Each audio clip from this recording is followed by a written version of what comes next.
Hello friends, स्वागत है आपको हमारे यूट्यूब चैनल पर। और आज मैं बात करने वाला हूं आरसी यूनिवर्स के बारे में। अगर शुरू से बात करें तो आरसी का एक ही यूनिवर्स रहा है और हर कहानी उससे अगली कहानी के साथ जुड़ी होती थी। पर 2007 में आरसी ने नागराज और ध्रुव के एक अल्टरनेटिव फ्यूचर पर बेस्ड एक सीरीज बनाई और यहीं से आरसी में अल्टरनेटिव टाइमलाइन और पैरेलल यूनिवर्स की शुरुआत हुई। तो दोस्तों, आज हम बात करने वाले हैं आरसी यूनिवर्स के सभी टाइमलाइन और पैरेलल यूनिवर्स के नागराज और उसके वर्जन के बारे में। तो बिना देर किए हम वीडियो को शुरू करते हैं। मैं हूं आपका दोस्त बलविंदर सिंह और आप देख रहे हैं टीम एफएमसी।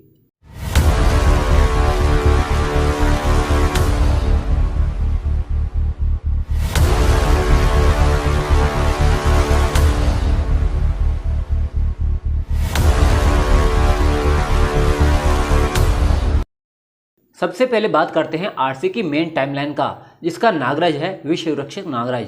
अभी तक आरसी में सबसे ज़्यादा यूज किया गया यह नागराज बहुत पावरफुल है। इसकी ओरिजिन की बात की जाए तो नागराज की प्रथम कॉमिक्स नागराज से इसकी शुरुआत हुई थी, यानी क्लासिक नागराज से। नीलामी के बाद नागराज जब एक देवी की मूर्ति चुराने एक कबीले के मंदिर में गया और वहां से लौटते वक्त उसकी मुलाकात बाबा गोरखनाथ से हुई, जिन्होंने उसे सच्चाई का मार्ग दिखाया। तब आतंकवाद के खात्मे के लिए नागराज विश्व भ्रमण पर निकल पड़ा और पूरी दुनिया के बड़े बड़े गैंगस्टर और माफियाओं को उसने तबाह कर डाला। पर खजाना सीरीज में उसे पता चला कि उसका अतीत अब उसका पीछा कर रहा है और तब उसका सामना उसके चाचा नागपाशा से हुआ और उसे पता चला कि वे वास्तव में राजा तक्षकराज और रानी ललिता देवी का पुत्र है और उसके कुल देवता देव कालजयी हैं, जिन्हें वरदान स्वरूप भगवान शिव का हलाहल विष प्राप्त है और वही विष नागराज की रगों में भी बहता है। भारती और वेदाचार के कहने पर वह महानगर में ही रहने का फैसला करता है और महानगर का रक्षक बन जाता है। वह राज नाम का एक छद्म रूप धारण करता है। खजाना सीरीज में अपना पैतृक खजाना हासिल होने के बाद वह अपना सारा खजाना सरकार को सौंप देता है, जिसके 10% के रूप में उसे 65 करोड़ रुपए मिलते हैं, जिससे वो भारतीय कम्युनिकेशन नाम का एक सैटेलाइट न्यूज चैनल खोलता है और राज के रूप में एज ए एम्प्लॉय उसमें काम करता है ताकि कोई उसका असली रूप ना जान पाए। वेनम सीरीज में उसका यह भेद खुल जाता है, जिसके बाद वो शाह नाम का एक छद्म रूप रचता है और अपने इच्छाधारित सर्प दोस्तों के साथ एक सिक्योरिटी एजेंसी बनाकर उसे लीड करता है। विश्व रक्षक नागराज ने कई बार अन्य ब्रह्मांड रक्षकों के साथ मिलकर दुनिया को तबाह होने से बचाया है। इसकी समय समय पर शक्तियां अपग्रेड भी हुई हैं। अब वह उड़ सकता है, अपनी मानसिक शक्ति से ब्लैक होल तक का निर्माण कर सकता है, किसी भी असहनीय दबाव को सहन कर सकता है और लंबे समय तक अंतरिक्ष में जीवित रह सकता है। नागराज की इच्छाधारी शक्ति जो सी थ्रू नाम के एक विलन ने उससे छीन ली थी, वह भी अब उसके पास है। इसी शक्ति से उसने एक कॉमिक में अपने बेटे नागेश को बचाया था। नागराज के अगले वर्जन की बात करें तो उसके इस वर्जन का नाम है आतंकहर्ता, जो कि एक अल्टरनेटिव रियलिटी से पैदा हुआ है, यानी यह एक अल्टरनेटिव वर्जन है। नागराज ने अपना सफर एक आतंककर्ता के रूप में शुरू किया था, पर अपने अतीत को और अपने सपनों के मंदिर का रहस्य जानने के प्रयास ने उसे महानगर में लाकर खड़ा कर दिया और वह महानगर में बस गया। पर इस नागराज के साथ ऐसा नहीं हुआ। आतंककर्ता ने अपने अतीत को जानने की बजाय अपने कर्तव्य को प्राथमिकता दी और आतंकवाद के इस सफर में वह हिमालय के एक दुर्गम स्थल पर जा पहुंचा, जहां शीतनाग बसते थे। यानी विसर्पी की शादी के कॉमिक के बाद जहां एक तरफ विश्व रक्षक नागराज अपना अतीत तलाश रहा था, वहीं आतंकहर्ता शीतनागों की दुनिया को बचा रहा था। एक ही समय पर लिए गए दो फैसलों ने नागराज की समयधारा को दो भागों में बांट दिया और इस तरह हमें नागराज का आतंकहर्ता रूप प्राप्त हुआ। यह नागराज विश्व रक्षक की तरह किसी को बख्शता नहीं, बल्कि मौत के घाट उतार देता है। अगर पावर की बात करें तो आतंकहर्ता के पास वो सभी पावर हैं जो विश्व रक्षक के पास हैं, सिवाय उसके उड़ने की शक्ति के।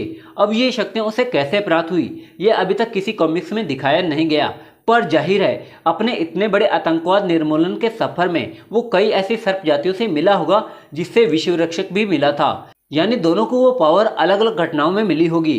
इसका एक उदाहरण शीतनाग कुमार से लेते हैं। आतंककर्ता शीतनाग से तब मिला था जब वो बच्चा था और विश्व रक्षक नागराज शीत कुमार से फन कॉमिक्स में मिला था, यानी एक ही शख्स से वो अलग अलग रियलिटी में मिले, पर दोनों को पावर एक जैसी ही मिली। ऐसे बाकी शक्तियां भी उसे किसी अल्टरनेटिव रियलिटी में मिली होंगी, जिसका जिक्र अभी किसी कॉमिक्स में नहीं हुआ है। वीरगति कॉमिक्स में आतंकहर्ता की मौत के बाद क्षतिपूर्ति श्रृंखला में आतंकहर्ता और मसाया दोनों का एक साथ होना यह कन्फ्यूजन पैदा करता है कि वास्तव में असली आतंकहर्ता नागराज कौन है। अब नागराज के तीसरे पैरेलल वर्जन की बात करें तो वो है नरकनाशक। इसकी घटनाएं भी कुछ कुछ विश्व रक्षक से मेल खाती हैं, पर कई जगह यह घटनाएं बिल्कुल ही अलग घटित हुई हैं। इस नागराज को भी प्रोफेसर नागमणि ने पाला था, पर इस कॉमिक्स में वो उसे अपना बेटा मान चुका था। पर इसके साथ साथ नागमणि आपराधिक स्वभाव भी रखता था, जो दुनिया के अपराध जगत में अपना नाम कमाना चाहता था। नरकनाशक को एक हथियार बनाने के लिए उसने उसे अलग अलग मार्शल आर्ट ट्रेनिंग दिलवाई, उसकी पावर का उसे आभास कराया। इस नागराज ने टीन एज में ही अपनी इच्छाधारी शक्ति जागृत कर ली थी, जिसके दम पर उसने नागफनी सर्पदेव, कालदूत और महानाग तक्षक को हराया है। पर इस नागराज की लाइफ का एक लव एंगल भी था। नरकनाशक बचपन से शंकर शहनशाह की बेटी नियति को पसंद करता था और उसकी मौत में नागमणि का हाथ होने के कारण वह उसी के खिलाफ खड़ा हो गया। अगर इसकी पावर्स की बात करें तो नरकनाशक बहुत ज़्यादा शक्तिशाली है, यानी आतंककर्ता और विश्व रक्षक दोनों से। इसके पास आवागमन के लिए एक उड़ने वाला सर्प है जिसका नाम सरपट है, और इसके साथ हमेशा अग्निका, शीतिका और तक्षका यानी त्रिसर्पी नाम की 3 बहुत सुंदर नाग कन्याएं रहती हैं, जिनके पास अग्नि, शीत शक्ति और तंत्र मंत्र की शक्ति है। फिलहाल इस नागराज के बारे में बहुत कम जानकारी है, क्योंकि इसकी बहुत कम कॉमिक्स पब्लिश हुई हैं। नागराज के अगले वर्जन की बात करें तो वह है नागराज का फीमेल वर्जन, जिसका नाम है नागरानी। यह नागराज का एक पैरेलल डायमेंशन वर्जन है, जिसमें आरती के सभी मेल कैरेक्टर फीमेल वर्जन में और फीमेल कैरेक्टर मेल वर्जन में हैं। सबसे पहले नागरानी का आगमन फूंकार कॉमिक्स में हुआ था, जिसमें मेन अर्थ और उसकी पैरेलल अर्थ जुड़ गई थी, जिससे वहाँ के प्राणी मेन अर्थ पर आ जा रहे थे। नागरानी भी अपने आयाम में महानगर की संरक्षिका है और वहां के क्वीन कॉर्प बायोटेक लैब की ऑनर है। नागराज की तरह इसका भी एक छद्म रूप है जिसका नाम विषयंका है और वो एक अरबपति है। नागरानी के आयाम के सभी प्राणियों का जीवन विष है, यानी वे वेनम में ही अच्छे से सांस ले पाते हैं और इस लिहाज से वेनम उनके लिए शक्तिवर्धक है। नागराज का हलाहल विष उनके पूरे आयाम को जीवन दान दे सकता था, इसलिए फूंकार कॉमिक्स में वो नागराज से शादी करने का प्रस्ताव रखती है, पर नागराज की विसर्पी के साथ सगाई होने के कारण वह उसे मना कर देता है। पर वेदाचार्य नियोग विधि से नागराज के स्पर्म को नागरानी के फीटस में प्रत्यारोपित कर देते हैं और इस तरह उसका बेटा नागेश पैदा होता है, जो नागराज और नागरानी दोनों से ज्यादा पावरफुल है। नागरानी का विपरीत विष सभी जीवित प्राणियों के लिए बहुत खतरनाक है, यहाँ तक कि नागराज के लिए भी। इसके अलावा नागरानी के बालों में भी चमत्कारी शक्तियां हैं, वे अपने बालों के जरिए भी अपना विपरीत विष किसी के शरीर में पहुंचा सकती है। अब नागराज के 5वें वर्जन की बात करें तो उसका नाम है नागदंत और वह एक विलन है। हालांकि इसे नागराज का वर्जन कहना गलत होगा, पर देखने में यह बिल्कुल नागराज की कॉपी है और इसकी पावर्स नागराज के समान ही हैं। प्रोफेसर नागमणि ने नागराज के हाथ से निकलने के बाद उसके जैसा एक विलन नागराज बनाया, जो उसी के समान पावर रखता था और नागमणि का गुलाम था। दरअसल नागदंत, जिसका असली नाम फेंग है, वह एक मानव पिता तथा इच्छाधारी नागिन के संयोग से पैदा हुआ था और वह मानव रूप में एक इच्छाधारी नाग था। फेंग जहरीले नशे का शौकीन था और इसी का लालच देकर प्रोफेसर नागमणि ने उसे नागराज का विष मिश्रित खून पिला दिया और नागराज के समान ही उसमें शारीरिक बदलाव आने लगे और उसके खून में भी सूक्ष्म सर्प पलने लगे। अब उसकी फुंकार भी नागराज के समान थी। तब नागमणि उसे अपने साथ ले गया और उसने दुनिया के सामने फेंग को नागदंत के रूप में पेश किया। वैसे तो नागराज के और भी पैरेलल वर्जन हैं, पर अब जिस नागराज के वर्जन की मैं बात कर रहा हूँ वह अर्थ 2 से है और अवशेष सीरीज में दिखाया गया है। यह नागराज भी अपनी दुनिया के महानगर का रक्षक है और इसका नाम भी नागराज है। नागराज के समान ही इसके पिता तक्षकराज और माँ ललिता देवी थी, पर राजा के भाई नागपाशा ने खुद राजा बनने के लिए रानी के गर्भ में पल रहे शिशु नागराज को मारना चाहा और उसे थोड़ी थोड़ी मात्रा में जहर दिया, पर उस विष का एक उल्टा ही प्रभाव रानी में देखने को मिला। रानी के शिशु के भ्रूण के विकास में 3 साल लग गए।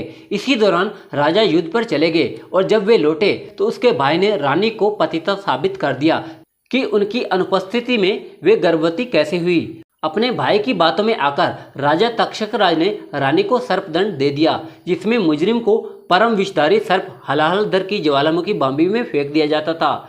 रानी के साथ भी ऐसा ही हुआ, पर चमत्कारी रूप से ललिता देवी को कुछ नहीं हुआ और उसने बांबी में ही शिशु नागराज को जन्म दिया। माँ के अमृतमय दूध ने और विष ने उस बालक में नई नई शक्तियाँ पैदा की और इन शक्तियों के साथ वह नागराज बन गया। इस नागराज की पावर की बात करूं तो इसमें बहुत ही हैरत अंगेज पावर हैं, जिसको जानने के लिए आपको अवशेष सीरीज जरूर पढ़ना चाहिए। अब नागराज के वर्जन के अलावा नाग शक्तियां युक्त शिशु नागराज की बात करूं तो वह है नागेश, जो विश्व रक्षक नागराज और नागरानी का बेटा है। अपनी माँ और पिता दोनों की पावर का संयोजन है इसमें, और इससे नागिश और भी ज़्यादा शक्तिशाली नजर आता है। हालांकि अभी वर्तमान की कॉमिक्स के अनुसार अभी वह शिशु रूप में है, पर फ्यूचर की कहानियों में यानी नगायण में उसमें शक्ति और दिमाग का अद्भुत संगम दिखाया गया है। तो उम्मीद करता हूँ नागराज के इन वर्जन के बारे में जानकर आपको अच्छा लगा होगा। ये वीडियो मैंने एक दोस्त के कहने पर बनाई है, जिनकी रिक्वेस्ट थी कि मैं नागराज के सभी वर्जन के बारे में एक वीडियो बनाऊं।